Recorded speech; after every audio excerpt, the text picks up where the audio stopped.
Right, we did a video on the detachable tow bar yesterday, and then someone said, best advert ever for the deployable tow bar. And in many ways, they're right. I nearly broke my finger dropping that lump of metal, and you've got to do all this weird keys and turning. Whereas with the deployable, I'll do a video on that. You just press a button at the back or on the screen, and this is what a deployable tow bar looks like. And this mechanism here comes, that's stowed away. You can't see that, so this is on the back of the car, and it comes down like this, round like that, and then up, boom, like that. And it's all done with this tricky gearbox. And it's driven by two motors, right, which look something like this, okay? And here you've got a motor and a gearbox on the end. Now, these are susceptible to failure, and there's several failure modes. One mode is in the gearbox here, there's plastic cogs, plastic wheels. There you go, have a look in there. Okay, so that is what is driving that big hunk of metal. And sometimes the casings break, the wire break, the cogs break. Okay, so that's one failure mode. The second failure mode is they're all held in place, and there's a metal block here that the sort of motors locate against. But you'll notice there's not a lot of location there, really. And these are sat just here. Now, your rear bumper skin is about here. Now, okay, you've got this plastic cover over it, but it gives you no protection. And if you so much as touch the back bumper, what happens is these snap off. And you can see here we've got a failure where this has actually just cracked the aluminium. So that looked like it had an upwards force on it here. So we've had some people say, look, I've just, there's no strength to this sort of zinc casting, and a slightest tap on the rear. Now, so you've got your cogs breaking, you've got the mechanical damage, and we've also got one on the workbench up there. And something has jammed in this mechanism. I'm trying to strip it down and work it out. So you've got the jamming mechanism, which I think is less likely, the mechanical damage, and the cogs. So when they're working, they're fine. Now it gets a little bit worse, because when they break, Land Rover will only sell you the complete shebang. So they will only sell you the whole cross member, this metal part, the all assembled wiring link. But all you often need is just this part here. Okay, so you can see there's a series of bolts just holding this on. And what actually a lot of people do is they buy it all from Land Rover. Now, Land Rover, I have asked them, and they said, well, these bolts need to be done up specially tight and all this sort of stuff. So for safety, blah, blah, blah. We're only going to sell it as a... But what actually happens is the dealers and people who are replacing it, they don't go and undo all that, drop their exhaust and do all that. They whip their rear bumper off. They take this mechanism complete with the motor off, and we could perhaps show you how to do that. And they replace it with the other one, and then they've got a brand new cross member. So even if Land Rover's intention was that you replace the whole lot, that's probably not what is really happening. Okay, right.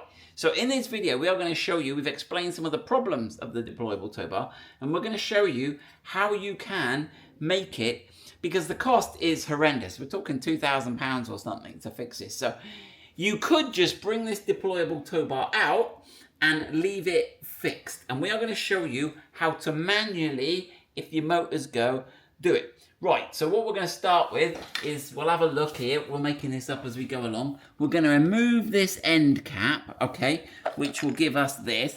Then we've got to get to the bolts, and there's two bolts that hold this in, and they're going to be like this. There's two bolts right at the back of that tunnel, and they go through those there, and they hold that motor onto this casing here, right? So that's what we're going to do first. Right, let's get some tools. Right, so what was it, Delicia? Torx T? 15. 15. I've got two little end caps. Obviously, we've unplugged the electrical connector here. Now, there should be a load of wiring greeting me when I take this off. Let's have a look what we got. Oh, there's one more. Oh, is there one more? Yeah, at the top. You've got the better angle. I'm sacrificing my view for the viewers at home. Right. I've got more chance now by this, yeah? Yep. There you go. Right, so we're greeted by a poop load of wiring. Now, the question is, can I get down in behind all of that and find the motor, the bolts. So what they've got next is they've got this sort of little ring, and that's to support the motors because there's quite a lot. So we've got to try and grab that ring out. So let's disconnect some of these electrical connectors. It's got to be a better job, and give us some more. What have we got here? We've got another one there. Alright, we got a connector on the back of there. Yeah, he comes off. Oh, we're doing alright, aren't we? Yeah. We got another connector there. Alright, he comes off. Right, we've got something going on now. Alright, is that a spade? That's a spade. Yeah, what's this one here, do you reckon? Is he going to come off? Yeah, he comes off. Alright, let's have a go at getting this. Can we claw it out?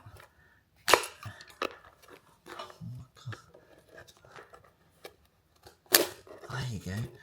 Alright, now does that give us a bit more room now, Alicia? You've got a better view than me. Yeah, it does. Okay, right, let's get in there. Right, let's see if we can get our thing in there. Get right down to the bottom. Oh, we're on something. God, the excitement's palpable. Yep, I'm on something. So you're probably going to be doing this under the car, but there should be clearance once you've got the bumper off. Oh, I don't know. That one's either loose. Let me have a look at that one. Right, Alicia got that one. Right, now this should now come off. Whoa. Okay, so careful because the ball moved there. Did you see that? Yeah. So we take that off, look. And then we've got a... Oh, blimey, what's that on there? Oh, this is where it's been repaired before, because that's where it often breaks. It often breaks off there, the plastic casing. Right, so that's that. Right, now this is key. So we've got two things here. Now, this one here drives the motion of the ball, and this one here is a lock mechanism. Let's go and have a look on the bench. So we've got this one, and it comes broken. So we've taken the top cover off.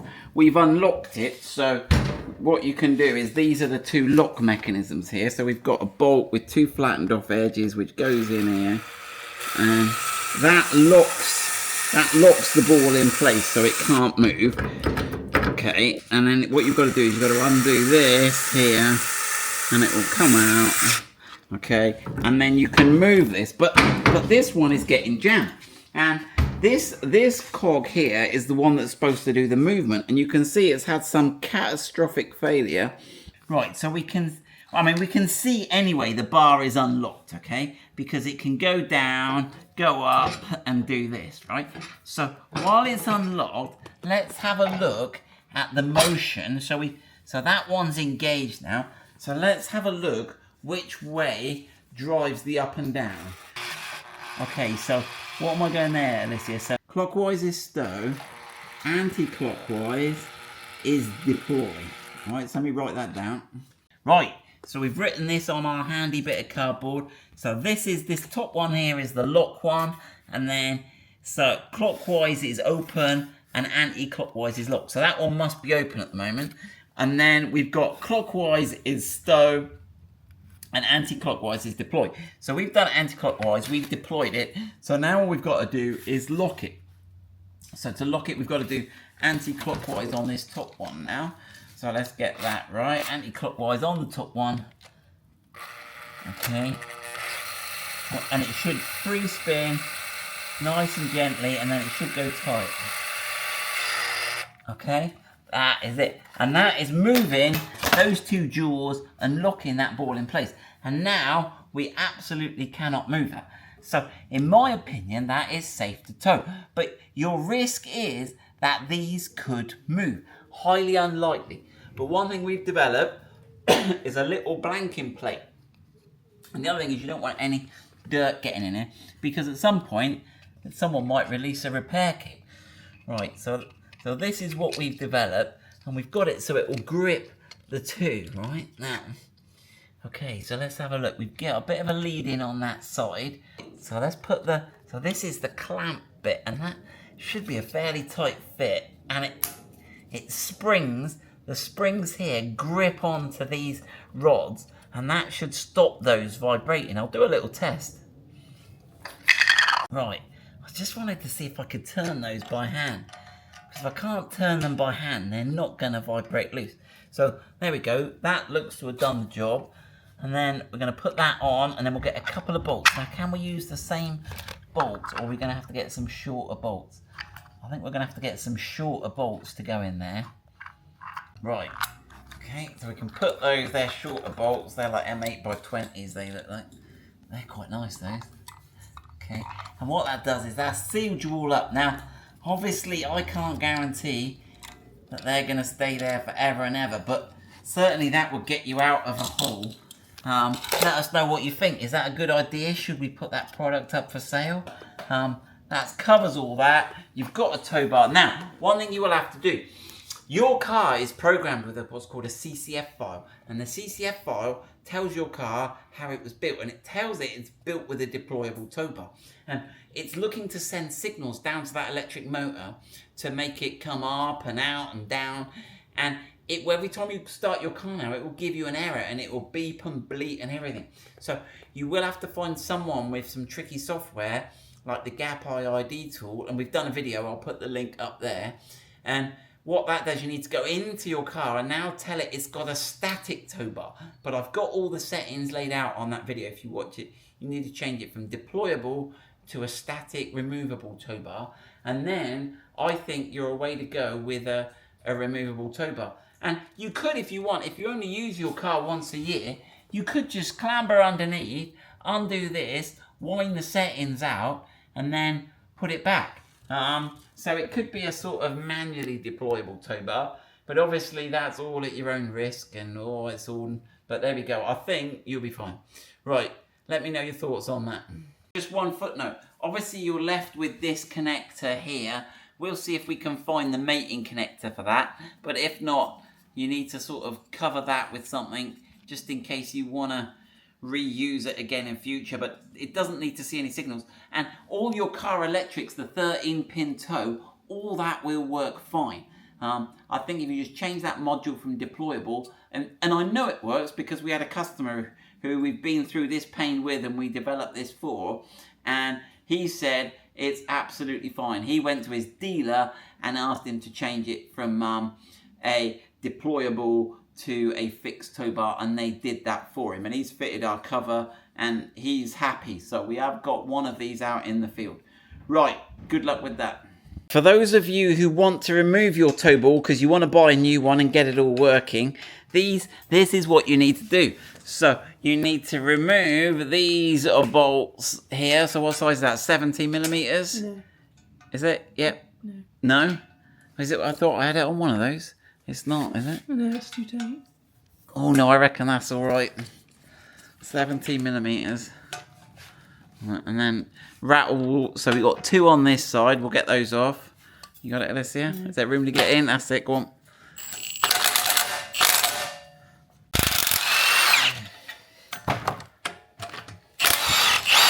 Okay. Notice there's a little. Notice that there. Can you see that, Alicia? There's a figure of 8 bit here. Yeah. Yeah. So that goes between these two. And then lastly, now bear in mind it's going to probably fall in. I'm just going to let it fall. I'm not going to try and catch it. Alright, it's not falling. So I got one There's more. one more. I couldn't see that one. Yeah, and this, notice this bracket here. That's got a... Right, ready? Right. And then this assembly will... Oh no, there's one more at the back there, let's see. I got...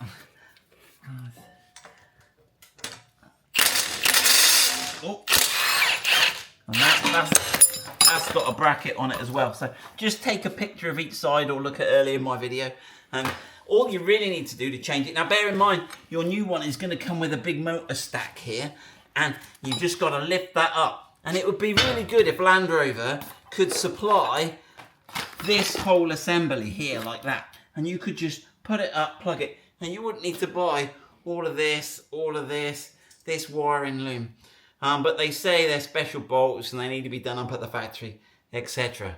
Right, I have now honestly finished.